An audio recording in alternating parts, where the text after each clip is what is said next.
Selamat siang Pak, perkenalkan nama saya Lucianus Hendrik Simbolon dengan NIM 122370157. Di sini saya akan menjelaskan materi yang saya dapat pada pertemuan 4 mata kuliah pengantar estimasi sumber daya. Di materi keempat ini membahas metode nearest point.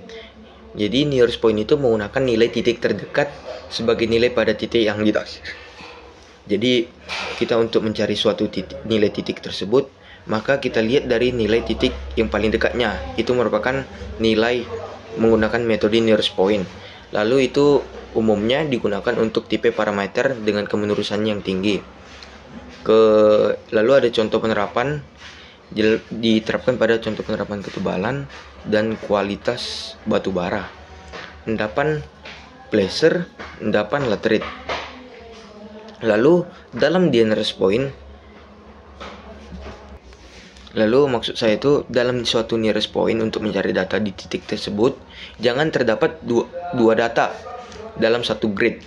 Jadi kita itu untuk menggunakan nearest point itu kita membuat suatu grid dulu untuk mengetahui titik-titik terdekatnya itu, supaya kita mengetahui nilai dari titik tersebut.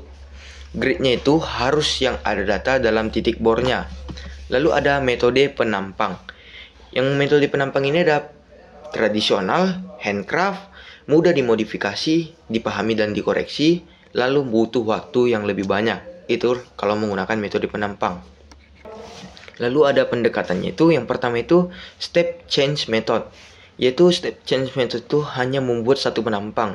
Lalu yang kedua itu ada gradual change method, yaitu ketika punya dua penampang, maka kita hanya perlu merata-ratakan dari luas penampang tersebut. Lalu 3 penampang. Metode ini digunakan jika diketahui ada variasi atau kontras pada areal di antara dua penampang. Maka perlu ditambahkan penampang antara untuk menunjukkan atau mereduksi suatu kesalahan.